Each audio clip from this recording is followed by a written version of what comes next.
इस वीडियो में हम बात करेंगे साल 2025 की टॉप 10 कंट्रोवर्सीज़ की। तो ये कंट्रोवर्सीज़ ऐसी हैं जहाँ पर खून भी बहा और आँसू भी बहे, चीखना-चिल्लाना भी हुआ, मतलब सब कुछ हुआ, झगड़े हुए। तो ये उस तरह की कंट्रोवर्सीज़ की एक लिस्ट है। तो सबसे पहली कंट्रोवर्सी जो साल 2025 लगभग 16 जनवरी की रात थी और सैफ अली खान, बॉलीवुड स्टार, इनके घर में 12वीं मंजिल पर एक व्यक्ति घुस गया था, जिसका नाम था शरीफुल इस्लाम। और उस व्यक्ति ने सैफ अली खान के साथ जो है चाकू से उसके उनके ऊपर हमला किया था, हाथापाई हुई थी। तो पूरा मामला जो था वो ये था कि सैफ का जो 12 मंजिला जिस बिल्डिंग में वो रहते हैं, वो टॉप फ्लोर पे ये व्यक्ति जो है जो पाइप्स होते हैं पीछे लगे हुए जो होते हैं, जो बाथरूम में जाकर निकलते हैं, ये वहाँ से चढ़ा और सैफ अली खान के जो बेटे हैं, उनके कमरे में निकला। और वहाँ पर फिर उनकी मेड्स थी, उन बच्चों की जो देखभाल करती हैं आया वो थी और उन्होंने इस व्यक्ति को देखा और फिर शोर-शराबा मचाया, सैफ पहुँचे एक नौकरानी उन्हें जगाने भी आई। तो ये तो उसके बाद जो मुठभेड़ वगैरह हुई और ये व्यक्ति वहाँ से भाग गया, काफ़ी ड्रामा चला। सैफ को सैफ आधी रात को जब अस्पताल गए तो वहाँ से कंट्रोवर्सी बहुत सारी शुरू हुई। ये तो घटना है कि क्या हुआ। लेकिन सैफ अली खान इस हमले के बाद में खून से तर-बतर अस्पताल अकेले पहुँचे थे। उनके साथ उनका छोटा बेटा था, लेकिन पत्नी नहीं गई थी करीना कपूर। इस बात को लेके बहुत सारी बातें हुई, बहुत सारे सवाल उठे, बहुत सारी कंट्रोवर्सी हुई कि करीना क्यों नहीं गई? फिर ये आया कि इस हमले के बाद में करीना इतनी डर गई थी कि वो अपनी बहन करिश्मा कपूर के यहाँ पर चली गई। तो सवाल उठे कि ऐसा क्या भई, एक पत्नी को अपने पति के साथ होना चाहिए। फिर 4-5 दिन अस्पताल में रहने के बाद में जब सैफ अली खान घर लौटे, तो वो लोगों को उम्मीद थी कि शायद वो व्हील चेयर पर आएँगे, लेकिन हुआ ये कि वो पैदल चलते हुए नज़र आए और लोगों ने तब भी सवाल उठाए कि क्या ये वाक़ई हमला हुआ था या इसके पीछे कोई राज़ है, कोई षड्यंत्र है? ऐसी बातें हैं, ऐसे सवाल हैं जिनके जवाब जो है वो नहीं दिए जा रहे हैं। तो ये तमाम चीज़ें जो है इस पूरे मामले के साथ में हुई और पुलिस ने काफ़ी भाग-दौड़ के बाद में तीसरे दिन शायद शरीफुल इस्लाम को गिरफ्तार कर लिया, उसको पकड़ के अदालत में पेश किया गया। उस पर अभी वो फ़िलहाल जेल ही में है, तो उसको कोई ज़मानत वग़ैरह नहीं मिली। तो ये सैफ अली खान पर हमला जो था, बहुत सारे सवाल उठे कि जब बॉलीवुड में के जो इतने बड़े-बड़े सेलिब्रिटीज़ हैं, जो मुंबई में रहते हैं, जब वो सिक्योर नहीं हैं, तो बाकी आम नागरिक मुंबई में कितने सुरक्षित होंगे? तो इस तरह के भी सवाल उठे। सैफ अली खान की ये जो लास्ट जनवरी में अब इस बार नए साल में इसको 1 साल होने आएगा इस घटना को इस पर काफ़ी विवाद रहा। दूसरी कंट्रोवर्सी जो मैंने यहाँ पर सिलेक्ट की जो बहुत ज़्यादा चर्चाओं में रही, वो थी परेश रावल का हेरा-फेरी 3 छोड़ देना। अब हेरा-फेरी 3 जो फ्रेंचाइज़ी है ये और इस फ़िल्म को आप अक्षय कुमार, सुनील शेट्टी और परेश रावल ये तिकड़ी ऐसी है, इनमें से अगर कोई एक भी निकल जाता तो किसी एक के बगैर भी आप इसकी कल्पना नहीं कर सकते। बहुत समय से चल रहा है कि भई इस फ़िल्म का पार्ट 3 बनाया जाएगा, तो खबरें ये भी आई कि अक्षय कुमार जो हैं, उन्होंने हेरा-फेरी के सारे राइट्स खरीद लिए हैं और पार्ट 3 के प्रोड्यूसर वो होंगे। खबरें आई कि उन्होंने परेश रावल को इस फ़िल्म के लिए साइन कर दिया है। प्रियदर्शन इस फ़िल्म को डायरेक्ट करेंगे। लेकिन जब ये सारी खबरें आ रही थी, अचानक ये हुआ कि परेश रावल की तरफ से आया कि ये फ़िल्म छोड़ दी है। उन्होंने बाकायदा सोशल मीडिया में ये बात लिखी और इसके बाद ये विवाद इतना बढ़ा कि अक्षय कुमार और उनकी कंपनी ने परेश रावल को लीगल नोटिस भेजा और फिर मामला आउट ऑफ प्रोपोर्शन हो गया। हालाँकि अक्षय की तरफ से किसी तरह का कोई बयान नहीं आया, लेकिन परेश रावल लगातार अपनी तरफ से बात कहते रहे। उन्होंने कहा कि एक तो फ़िल्म की स्क्रिप्ट रेडी नहीं है, कहानी नहीं है। कुछ दिन पहले इसके उन्होंने कहा था कि भाई ये बाबूराव का किरदार जो है मैं करते-करते थक गया हूँ। जहाँ जाता हूँ उसी की बात होती है। ये बात करके उन्होंने बता दिया था कि भई उनकी बहुत ज़्यादा दिलचस्पी नहीं है। फिर जब अक्षय के लीगल नोटिस का मामला आया तो ऐसा लगा कि बात जो है कहीं न कहीं हाथ से निकल चुकी। मगर थोड़े समय ये चीज़ चली और फिर ये हुआ कि ये खबर आई कि नहीं जो कुछ भी है सारा डिस्प्यूट जो है, सारा मामला जो है सेटल कर लिया गया। ये बात भी आई कि परेश रावल को फीस जो है इस फ़िल्म के लिए बहुत कम दी जा रही थी और उसके बाद में 10% फीस पर उनको पूरी फ़िल्म साइन करवा के ये कहा गया था कि जब हेरा-फेरी 3 रिलीज़ हो जाएगी और रिलीज़ होने के बाद में जब उसका कलेक्शन वगैरह आएगा तब बाकी फीस दी जाएगी। तो बहुत सारी चीज़ें थी जिसमें परेश रावल सहमत नहीं थे।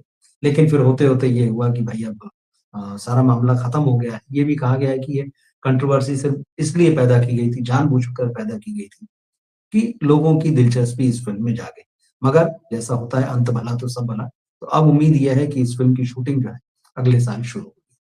तीसरी कंट्रोवर्सी बहुत ही मतलब कहना चाहिए कि थोड़ी-सी अजीब है, कि आप सोचिए इंडिया में इंडियन फ़िल्म्स को ही बैन कर दिया जाए, वो भी पाकिस्तानियों की वजह से। ये हुआ है। इंडियन फ़िल्म्स इस्लामिक कंट्रीज़ में बैन होती है उसके कंटेंट की वजह से, जो एंटी पाकिस्तान होता है या इन लोगों को लगता है कि वो आतंकवाद के खिलाफ नहीं बल्कि पाकिस्तान के खिलाफ बात हो रही है। तो कई इस्लामिक कंट्रीज़ फ़िल्म इन बॉलीवुड फ़िल्मों को बैन करते हैं। मगर इंडिया में ही इंडियन फ़िल्म्स बैन हुई पाकिस्तानियों की वजह से। 2 घटनाएँ हुई इस तरह की। पहलगाम में जिस तरह से पाकिस्तान से आए हुए आतंकवादियों ने कत्लेआम किया था, उसके बाद पूरे देश का जो खून खौल रहा था और फिर भारत ने जवाबी कार्रवाई में ऑपरेशन सिंदूर चलाया। इस दौरान जो पूरा घटनाक्रम था, 2 ऐसी फ़िल्में थी, जिनको रिलीज़ होना था मगर उनमें पाकिस्तानी कलाकार थे और इसलिए इन फ़िल्मों को इंडिया में रिलीज़ करने से बैन कर दिया गया। पहली फ़िल्म तो हिंदी फ़िल्म थी, जिसका नाम था अबीर गुलाल। तो इस फ़िल्म में एक तो वाणी कपूर एक्ट्रेस थीं और फवाद खान जो पाकिस्तानी एक्टर हैं। उन्होंने कुछ साल पहले कुछ बॉलीवुड फ़िल्मों में काम किया था, लेकिन जब पाकिस्तानियों पर बैन लग गया तो फिर इनकी एंट्री यहाँ पर बंद हो गई, जबकि इनको बहुत प्रॉमिसिंग माना जाता है, ख़ास तौर पर जो करण जौहर का वाला जो खेमा है, वो बड़ा चला रहा था इन्हें। तो इनका कमबैक माना जा रहा था कि चलिए फवाद की एक बार फिर से बॉलीवुड फ़िल्मों में वापसी होगी। लेकिन पहलगाम वाली घटना के बाद में इस फ़िल्म पर बैन लगा दिया गया। तो Hindi film, Indian film Pakistani कलाकार की वज़ह से बैन। दूसरी फ़िल्म जो थी वो पंजाबी फ़िल्म थी। दिलजीत दोसांझ की फ़िल्म थी सरदार जी 3। सरदार जी पाकिस्तान पंजाब की बहुत ही फ़ेमस फ़िल्म है, फ्रेंचाइज़ी फ़िल्म है, बहुत इस कॉमेडी को लोगों ने बहुत एन्जॉय किया। हुआ फिर ये कि जब इस फ़िल्म में के रिलीज़ की बातें होने लगी, तो ये कहा जाने लगा कि भाई पाकिस्तानी एक्ट्रेस जो है इस फ़िल्म में, आनिया आमिर वो इस फ़िल्म में दिलजीत दोसांझ के साथ हैं और इसको बैन किया जाए। तो शुरुआत में तो दिलजीत दोसांझ और उनकी टीम की तरफ से कुछ नहीं स्टेटमेंट आया जब ट्रेलर वगैरह रिलीज़ हुआ। लेकिन जब फ़िल्म रिलीज़ पर आ गई और ये बात क्लियर हो गई कि आनिया आमिर इस फ़िल्म में तो फिर इस फ़िल्म को भी मेकर्स ने अपनी तरफ से फैसला कर लिया, कि इस फ़िल्म को हम इंडिया में रिलीज़ नहीं करेंगे। ये फ़िल्म भी इंडिया में रिलीज़ नहीं हुई। तो ये एक अलग तरह का मामला था, एक अलग तरह की कंट्रोवर्सी थी, कि पाकिस्तानी कलाकारों की वजह से इंडियन फ़िल्म इंडिया में ही रिलीज़ नहीं। चौथी कंट्रोवर्सी जो लगभग पूरे साल गूंजती रही और पिछले 6, 7, 8 महीनों में तो हमने काफ़ी सुनी, गोविंदा और सुनीता आहूजा, इनके बीच में खटपट। शुरुआत तो ये हुई कि गोविंदा का तलाक हो गया है सुनीता के साथ में। यहाँ से मीडिया में खबरें आना शुरू हुई और उसके बाद में उनके मैनेजर का बयान आया गोविंदा की नहीं, नहीं ये सारी बातें गलत हैं। मगर होते-होते फिर ये हुआ कि सुनीता जो है खास तौर पर सोशल मीडिया का और यूट्यूब चैनल्स का एक रेगुलर फेस बन गई और वो हर कुछ दिन में, हर 8, 10, 15 दिन में कुछ न कुछ ऐसा बयान गोविंदा के खिलाफ देती रहीं कि वो भी सुर्खियों में आती रहीं और गोविंदा के साथ रिश्ते भी। ये कहा गया कि गोविंदा के एक मराठी एक्ट्रेस के साथ में लव रिलेशंस है और उसकी वजह से सुनीता और गोविंदा के बीच में रिश्ते में दरार आ चुकी है। और सुनीता ने खुलकर कहा कि भई गोविंदा तो अलग रहते हैं, मैं अपने बच्चों के साथ अलग रहती हूँ। फिर उन्होंने ये भी कहा कि भई मेरे बेटे का जो फ़िल्मी करियर है, उस पर ध्यान देना चाहिए गोविंदा को, लेकिन वो तो अपने ही लाइफ़ में व्यस्त हैं। दूसरी तरफ जो है गोविंदा ने 3 फ़िल्मों का अनाउंसमेंट किया कि भाई कमबैक की भी कोशिश कर रहे हैं और बेटे को भी लॉन्च करने की कोशिश कर रहे हैं। मगर जिस तरह से सुनीता आहूजा बयान देते रहीं, उन्होंने अपना यूट्यूब चैनल भी शुरू किया, बहुत सारे ड्रामे। तो कुल मिलाकर ये रहा कि गोविंदा और सुनीता आहूजा के बीच में जो है उनके रिश्तों की खटपट पूरे साल जो है बॉलीवुड मीडिया में छाई रही। एक कंट्रोवर्सी जो शुरू में मैंने आपसे कहा कि बॉलीवुड से ज़रूर जुड़ी है, लेकिन क्रिकेटर जुड़े हैं, विराट कोहली। विराट कोहली का बॉलीवुड से क्या रिश्ता है आप जानते हैं, अनुष्का शर्मा उनकी वाइफ़ हैं। अब हालाँकि अनुष्का का करियर जो है लगभग-लगभग खत्म हो चुका है, उनकी कोई वापसी होगी या नहीं होगी कोई नहीं जानता और ये दोनों जो है लंदन में बस चुके हैं। लेकिन इस साल अनुष्का के बर्थडे पर विराट कोहली से एक ऐसा काम अनजाने में हो गया, उन्होंने कहा अनजाने में हुआ कि जिसके बाद एकदम से लोगों को हैरानी हुई कि क्या कर दिया। दरअसल बॉलीवुड एक्ट्रेस हैं अवनीत कौर। अनुष्का के बर्थडे पर अवनीत कौर की एक बड़ी हॉट सी फ़ोटो को विराट कोहली ने लाइक कर दिया इंस्टाग्राम पर और इसके बाद जो है एकदम बहुत सारी चर्चाएँ शुरू हो गई कि ये क्या है? और ये भी सवाल उठे कि क्या अनुष्का और विराट के बीच में सब कुछ ठीक चल रहा है? तो फिर जब बात बहुत ज़्यादा हो गई, हर तरफ इसकी चर्चाएँ होने लगी, खूब सारी खबरें बनी, तो विराट कोहली ने बाकायदा इंस्टाग्राम पर एक क्लैरिफ़िकेशन लिखा, वो मैं आपको पढ़ के सुना देता हूँ। उन्होंने लिखा कि I would like to clarify that while clearing my feed it appears the algorithm may have mistakenly registered an interaction. कहा कि जब मैं अपने इंस्टाग्राम फीड को साफ कर रहा था, तो हो सकता है कि उसमें कुछ इस तरह की बात हुई हो कि एल्गोरिदम ने गलती से अ, जो अवनीत की तस्वीर है, उस पर कुछ क्लिक एल्गोरिदम की तरफ से हुआ हो या लाइक जैसी चीज़ हुई, मैंने कुछ नहीं किया। There was absolutely no intent behind it. मतलब अगर अवनीत कौर की तस्वीर लाइक भी हो गई है मेरे अकाउंट से और जब मैं अपने इंस्टा फीड को क्लियर कर रहा था, तो उसके पीछे कोई इंटेंशन नहीं था। I request that know unnecessary assumptions be made. Thank you for your understanding. तो ये पूरा विवाद हुआ, ये हालाँकि अ, काफ़ी अजीबो-गरीब था, लेकिन हुआ और विराट कोहली जो है इसमें विवाद में आ गए और अब देखिए यही है कि सोशल मीडिया का पावर कि फिर उनको सफाई भी जारी करना पड़ी, कि ये मैंने अनइंटेंशनली हुआ है, एल्गोरिदम की गलती है, मेरी गलती नहीं है। जो छठवीं कंट्रोवर्सी है वो आर्यन खान से जुड़ी है।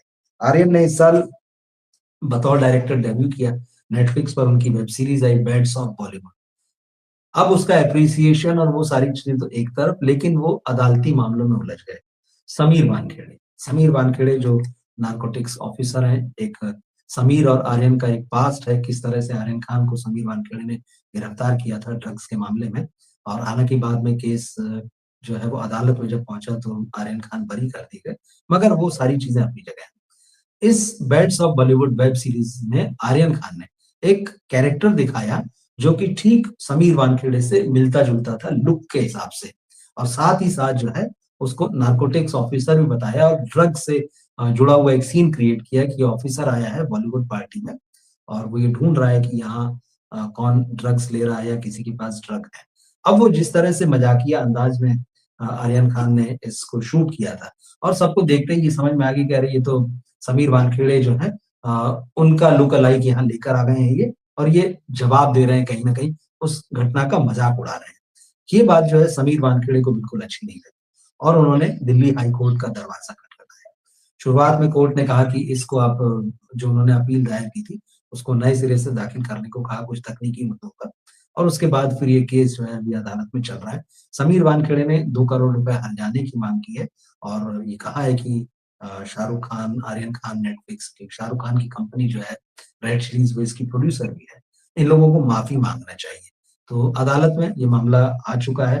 2-3 सुनवाइयाँ भी हुई हैं और ये केस जो है चल रहा है। तो आर्यन खान का डेब्यू उनको भले ही अवार्ड वगैरह मिलने लगे हों डेब्यू सीरीज़ के लिए बेस्ट डायरेक्टर के और बॉलीवुड में बहुत एप्रिशिएट किया। कॉमिक और डार्क कंटेंट वाली वेब सीरीज़ थी। लेकिन इसको खूब प्रमोट किया गया।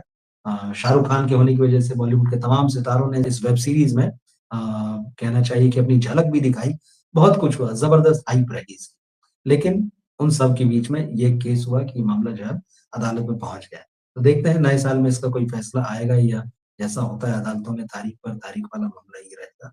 नेक्स्ट बड़ी कंट्रोवर्सी जो इस साल की थी वो दीपिका पादुकोण, जो 8 घंटे शिफ्ट की बात उन्होंने कही थी। अब दीपिका ने साउथ में संदीप रेड्डी वांगा की फ़िल्म स्प्लिट साइन की थी। अब बड़ी फ़िल्म थी साउथ की, लेकिन फिर अचानक ये खबर आई कि दीपिका ने वो फ़िल्म छोड़ दी और फिर उसके बाद दोनों तरफ से आरोप-प्रत्यारोप चले। कहा ये गया दीपिका की तरफ से बहुत सारी डिमांड्स थी। एक तो फीस को लेके, पैसे को लेकर डिमांड थी।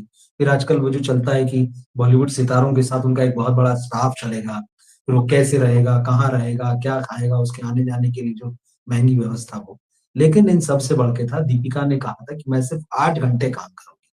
अब फ़िल्म की शूटिंग के दौरान क्या 8 घंटे की शिफ्ट हो सकती है? क्योंकि ये एक अलग तरह का काम है। तो ये पूरे मामले पर एक लंबी बहस हुई और अभी भी चल रही है कि क्या फ़िल्मों का जो काम होता है, फ़िल्मों की शूटिंग जो होती है, वो 8 घंटे की शिफ्ट का काम है। क्योंकि ये क्रिएटिव प्रोसेस है। कई बार एक सीन जो होता है, वही जो है कई-कई घंटे और कई-कई दिन तक चल जाता है अगर कोई बड़ा सीन सीक्वेंस होता है। और कई बार पलक झपकते, चुटकी बजाते जो है वो एक बढ़िया से बढ़िया मोनोलॉग जैसा सीन कोई एक एक्टर जो है वो एक टेक में पूरा कर देता है। तो इस पर बहुत सारी बात हुई। नतीजा ये हुआ कि दीपिका पादुकोण को न केवल स्पिरिट से निकाला गया, उसके बाद एक और फ़िल्म साउथ की कल्कि 289880 इस फ़िल्म में भी दीपिका लीड रोल निभा रही थी और इसका सीक्वल अब आना है। दीपिका ने अपनी इन्हीं शर्तों को जो है, जो स्पिरिट वाली थी, वो 2898 के कल्कि के प्रोड्यूसर्स के सामने रखा और उन्होंने भी कि दीपिका से कहा कि आपकी शर्तें नहीं मानी जा सकती हैं और उस फ़िल्म से भी दीपिका को निकाल दिया गया। दीपिका को 2 बड़ी फ़िल्मों से हाथ धोना पड़ा। लेकिन ये सवाल अपनी जगह पर बड़ा बनकर उभरा कि क्या फ़िल्मों का काम 8 घंटे की शिफ्ट के हिसाब से होना चाहिए? ये जो भी बहस है वो आप देखते रहे हैं, उसके बारे में ज़्यादा कहने की ज़रूरत नहीं है, आप अपनी राय लिख सकते हैं कि आप क्या सोचते हैं इस बारे में। 8वीं कंट्रोवर्सी जो है, वो सनी देओल से जुड़ी है। उनके फादर और बॉलीवुड के सुपरस्टार कह सकते हैं आप, धर्मेंद्र जो है वो इस साल गुज़र गए, उनको 90 साल का हो जाना चाहिए था। अ, 8 दिसंबर के दिन उनका जन्मदिन पड़ने वाला था, लेकिन नवंबर में उनकी डेथ हो गई, लेकिन डेथ से पहले बहुत सारा ड्रामा हुआ। अव्वल तो जब उनको अस्पताल में भर्ती किया गया, तो कुछ दिनों बाद ही मीडिया ने उनके निधन की खबर चला दी और उस पर इधर खबर चली और चैनल्स अड़े रहे कि वो गुज़र चुके हैं। सोशल मीडिया में बहुत सारे लोगों ने खबर पोस्ट लिखे इस बारे में, पोर्टल्स पर इस बारे में खबरें लिख दी गई, जबकि उधर उनकी पत्नी हेमा मालिनी जो दूसरी पत्नी है, ईशा देओल लगातार पैरेलल खंडन करती रही कि ये खबर गलत है। तो ये बड़ा टेंस माहौल हो गया था। लेकिन उसके बाद फिर धर्म जी को अगले ही दिन अस्पताल से ब्रीच कैंडी हॉस्पिटल से घर शिफ्ट किया गया और वहाँ फिर कुछ दिनों के बाद में सनी देओल का एक वीडियो निकल कर आया जिसमें वो मीडिया के लोगों पर बुरी तरह से चिल्ला रहे थे, उनको अपशब्द कह रहे थे। और यही सारी बात थी कि तुम्हारे घर में माँ-बहन नहीं है क्या? क्या तब भी तुम इसी तरह से करोगे? तुम्हारी फैमिली में अगर कोई चीज़ ऐसी होगी। ये वीडियो बड़ा कंट्रोवर्शियल साबित हुआ और इस पर दोनों तरह की राय रखने वाले लोग थे। कई लोगों का कहना था कि भाई सनी देओल बिल्कुल ठीक है, उनको प्राइवेसी दी जानी चाहिए ऐसे समय में। और कई लोगों का कहना था कि भाई पेपराज़ी आपके घर से कम 30 फीट की दूरी पर खड़े हैं। और वो अपना काम कर रहे हैं। जब धर्मेंद्र जैसा स्टार जो है, अगर वो बीमार है, अस्पताल जाता है या उसकी तबीयत खराब है, जिसके बारे में कोई अपडेट्स नहीं है, तो पेपराज़ी अपना काम कर रहे हैं। तो जब सनी देओल ने इस तरह चिल्लाया इन लोगों पर, तो उसके बाद काफ़ी कंट्रोवर्सी हुई, बहस हुई। फिर धर्म जी जिस तरह से गुज़रे उसके बाद जो फ्यूनरल उन्हें मिला, तो ये भी बात थी कि भाई धर्म जी जैसा स्टार जो है, एक पूरे देश की श्रद्धांजलि देश ने उनको श्रद्धांजलि दी, लेकिन एक बहुत शानदार फेयरवेल जो है, वो डिज़र्व करते थे। लेकिन सनी देओल और उनकी फैमिली के बाकी लोगों का ये मानना था कि उनका प्राइवेट अफ़ेयर है। तो इसको लेकर काफ़ी सारी चीज़ें चलती रही। तो सनी का वो वीडियो और जो पूरा जिस तरह से धर्म जी की अंतिम विदाई हुई, उसको लेके बहुत सारी बातें हुई, बड़ी कंट्रोवर्सी रही। जो 9वीं कंट्रोवर्सी 2025 की जो मेरे हिसाब से टॉप की, जया बच्चन ने जिस तरह से पेपराज़ीज़ पर टिप्पणी की। जया बच्चन ने एक प्रोग्राम में पेपराज़ीज़ को कहा कि भाई ये लोग बहुत ही गंदी पैंट्स पहनते हैं, मोबाइल लेके कहीं भी चूहों की तरह घुस जाते हैं। अब जया का ये जो कमेंट था वो बहुत सारे लोगों को नागवार गुज़रा और जया बच्चन जो है वो पेपराज़ीज़ को सख्त नापसंद करती हैं, ये बात सब जानते हैं। ये कोई पहली बार ऐसा नहीं था कि उन्होंने नाराज़गी ज़ाहिर की या अपनी नापसंदगी बताई। कई मौके ऐसे आए हैं। लेकिन इस बार बात थोड़ा-सा हाथ से आगे निकल गई, जो उन्होंने कहा कि मोबाइल लेके चूहे जैसे कहीं भी घुस आते हैं, गंदे कपड़े होते हैं, उनकी पैंट्स गंदी होती हैं, उनका बिहेवियर होता है, वो कुछ भी बोलते हैं। पेपराज़ीज़ का कहना है कि उनके साथ तो हमेशा जया जी करके बात की गई, उनको हमेशा रिस्पेक्ट दिया गया। उल्टा होता यही कि वही भड़कती रही हैं। तो ये मामला भी जो है काफ़ी चला और इसकी इस वक़्त भी चर्चा हो रही है। और इस साल की टॉप 10 की लास्ट कंट्रोवर्सी जो है, पिछले हम 4-5 दिनों से जिसको देख रहे हैं, दृश्यम 3 को लेके, अक्षय खन्ना। धुरंधर ज़बरदस्त बॉक्स ऑफिस पर कमाल कर रही है और एक सरप्राइज़िंग हिट थी मतलब जितनी बड़ी है मतलब आश्चर्य तो नहीं हुआ जब हिट हुई, लेकिन जितनी बड़ी हिट हुई, ये फ़िल्म वर्ल्ड वाइड 1000 करोड़ रुपए का बिज़नेस कर चुकी है और उसमें अक्षय खन्ना जिस तरह से अलग निकल कर आए हैं। ये साल अक्षय खन्ना का है। इस फ़िल्म में उन्होंने रहमान डकैत का रोल निभाया और इस साल की शुरुआत में जब फ़िल्म छावा आई थी, उसमें वो औरंगज़ेब बने थे। दोनों फ़िल्मों में जो है उनको ज़बरदस्त रूप से एक्लेम किया गया और लगा कि यार ये दोनों फ़िल्मों का बेस्ट परफ़ॉर्मर तो यही है। औरंगज़ेब आई तो उस वक़्त भी वो बड़ी कंट्रोवर्सी हो गई थी जब हालाँकि वो गैर फ़िल्मी थी, मामला पूरा पॉलिटिकल हो गया था, कि कई लोग जो है औरंगज़ेब की पुरानी बातें, हिंदुओं पर अत्याचार, मंदिरों को तोड़ना, वो इतिहास को उस तरह से देखा गया और फिर कई लोग जो हैं वो औरंगज़ेब की जो रियल कब्र है, उसी को खोदने पहुँच गए थे। तो ये सब हुआ। लेकिन ख़ैर वो अलग मामला था, पॉलिटिकल हो गया था। अक्षय खन्ना जब इस सक्सेस को एन्जॉय कर रहे थे, धुरंधर की बल्कि अभी भी कर रहे हैं। दृश्यम 3 के मेकर्स की तरफ से, प्रोड्यूसर्स की तरफ से ये आया कि भई अक्षय खन्ना ने ऐन मौके पर उनकी फ़िल्म छोड़ दी है और इसको लेकर दृश्यम 3 के प्रोड्यूसर कुमार मंगत पाठक ने ये कहा कि भई धुरंधर की सफलता जो है वो अक्षय खन्ना के सिर चढ़ रही है, सिर चढ़ गई है और इसीलिए जो है उन्होंने ये फ़िल्म छोड़ी है। तो इसको लेकर काफ़ी विवाद हुआ, फिर उसके बाद में अगले दिन कुमार मंगत पाठक के जो बेटे हैं, फ़िल्म डायरेक्टर दृश्यम के डायरेक्टर दृश्यम 3 भी जो डायरेक्ट कर रहे हैं अभिषेक पाठक, उन्होंने चैलेंज दिया अक्षय खन्ना को कि भाई आप अ, ये फ़िल्में तो ठीक है, सोलो हीरो के रूप में आप फ़िल्म करके बताइए और उसको इतनी बड़ी हिट बनाकर बताइए। तो अक्षय खन्ना की तरफ से तो जब धुरंधर सफल हुई तब भी कोई किसी तरह का रिएक्शन आज तक नहीं आया। 5 दिसंबर को ये फ़िल्म रिलीज़ हुई थी, अब 1 महीना हो जाएगा 5 दिन बाद। तो अक्षय अपना एन्जॉय कर रहे हैं, उस सक्सेस को और वो चुपचाप काम करने के लिए जो है पहचाने जाते हैं, उनका एक अपना तरीका है। तो साल के जाते-जाते अक्षय खन्ना के नाम पर ये कंट्रोवर्सी खड़ी हो गई और भी बहुत सारी चीज़ें चल रही हैं और जिस तरह से अभी फ़िल्म चल रही है अक्षय लाइमलाइट में है, हो सकता है आने वाले दिनों में कुछ और चीज़ें इस तरह की निकल कर आएँ। तो मेरे हिसाब से इस साल इस जाते हुए साल की, साल 2025 की टॉप 10 कंट्रोवर्सीज़ ये थी जो मैंने आपको बताई।